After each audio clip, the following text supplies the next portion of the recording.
Conditional use concept presentation. There's no action to be taken on this. It was a concept presentation. Is there any further discussion that town board would like to have on this matter? Hearing none, we'll move on. B, conditional use site plan, architectural, landscape, and plan of operation. This is tabled from the February 14th, 2013 meeting to discuss. We need to have a motion to untable, please. So moved. Is there a second? I'll second. All those in favor, signify by saying aye. Aye. Opposed?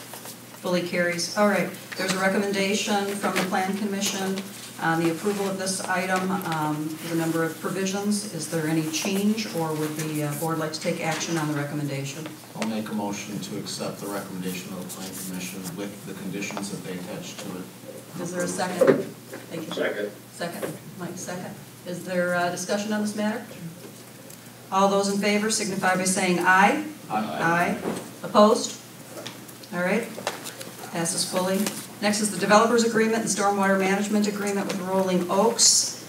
There's a recommendation from the Plan Commission. What is the pleasure of the board? Make a recommendation to approve or accept the recommendation and approve. Thank you. Is there a second? Second. Any discussion? All those in favor signify by saying aye. Aye. Aye. Any opposed? All right. Let's move on to current business. Discussion and possible action on the following. It's a signed permit request. This was tabled from the February 14th meeting. We'll need a motion to untable. Motion to untable. Is there a second? Second. All those in favor signify by saying aye. Aye. Aye. Opposed? All right. So there's a signed permit request. Who is presenting? Mr. Dupler? Certainly. The Dunkin Donuts parcel is a corner parcel and therefore is afforded twice the amount of square footage based on frontage.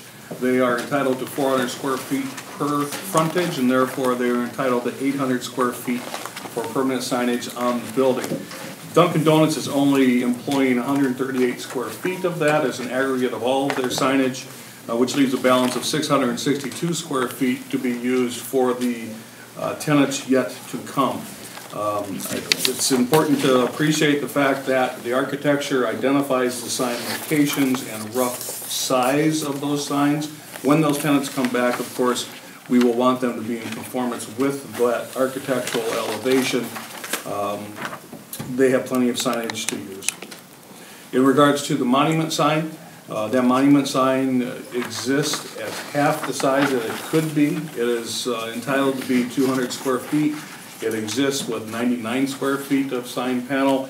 The proposal will add another 99 square feet of sign panel and therefore be 198 square feet, 2 feet short of the maximum. I would encourage you to consider approval with the only condition of approval is that they obtain the necessary permits from the building inspector. Is there a motion to that effect? I'll make a motion to approve. Is there a second? Second. Discussion. All those in favor signify by saying aye. Aye. Aye. Opposed? Thank you. Congratulations, gentlemen. All right, next on the item on the agenda is the request to waive Town of Waukesha rescue bills. I believe this is the first time that we have had this item in front of us in the 2.5 years that I've been chair, so it's a little surprising that we've had these two in a short period of time. I would ask, Joe, you were very instrumental in developing, obviously, the update and the ordinance. Do you have any thoughts on best practice when you were doing your review of the ordinance change on how to deal with those requests? Yes, matter of fact, back when we discussed the pieces, we talked about the fact that a constituent could always come to us and ask for relief under a hardship. The process that is widely accepted appears in our packet tonight with the one request where the patient has gone, they were transported to Waukesha Memorial Hospital. The hospital does a procedure where they determine the eligibility of a resident's community care, and they stipulate to what level. the hospital gathers tax return information for income purposes to understand whether or not that party would qualify. If they do qualify, they're provided a letter that says that they qualify into the amount. Talking with our billing company then and again today to make sure that I had complete understanding, municipalities typically accept this letter as its sole determination of financial hardship. This eliminates the town board or any of the town employees from getting involved in collecting tax return and income information from a constituent, rather relying on the hospital for conducting that. Incidentally, if you look at the billing for the patient that was transported twice, December 8th and December 12th, this shows the, I'll use the word silliness of what our former policy, pricing policy was. We charged this constituent a $300 transport fee plus some mileage. The first bill was for $321.60. The second bill, very similar, $312. These bills could have been $2,000 each. The constituent would have still been responsible for their copay of $200, regardless of what we billed. Because we only billed $312 and $321, the town, in effect, is going to collect $121 and $112. Based on our current policy that we approved, we would actually be collecting $421 and $412, and that would have been paid through their insurance agent, which is United Healthcare in this particular case. Because we charge so little and the deductible is there, it actually places more of the bill percentage-wise upon the resident and less on the insurance, and we end up subsidizing that fee more. It would be my recommendation that if we looked at these requests separately, the first, and I'll say the first one, and these have all been redacted, so we can't reference them by name or number, but we can by bill amount, was for $390.40, and that had a eligibility determination from Waukesha Memorial Hospital to the level of 100%, and I would concur that we should just accept that request and use the letter as our documentation for how we determined their eligibility. The second request, the patient was transported in both cases to Waukesha Memorial. I would assume that if they are claiming hardship to us, they have also made that same claim of hardship to the hospital. They would go through the same process that the first resident went through and would get that determination. And that is, again, what is commonplace according to our billing service that bills for us. So is your recommendation to perhaps approve the one that has the community care program in place and to request such documentation on the second? Correct. Do you wish to make a motion? Sure, I'll make that motion that we move to approve or accept the community care waiver that has been granted at 100% and write off that bill. That would be 5B. Well, they're both 5B. It's number 1 or number 2. He's talking about 5B number 2. They're $390.40. Right, so $390.40. And HIPAA prevents us from knowing who this is. Correct.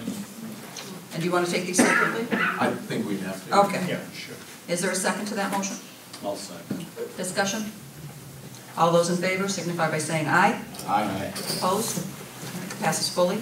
All right, and on the second item, which is actually labeled as number 1 for $200. On the second one, which is got 2 invoices to it, both of which reflect that the patient was transported twice, owes us $200 for each one.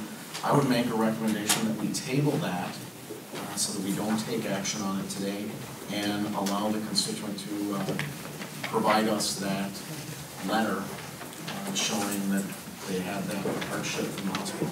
Now, in this type of a situation, I'd be inclined to support that tabling.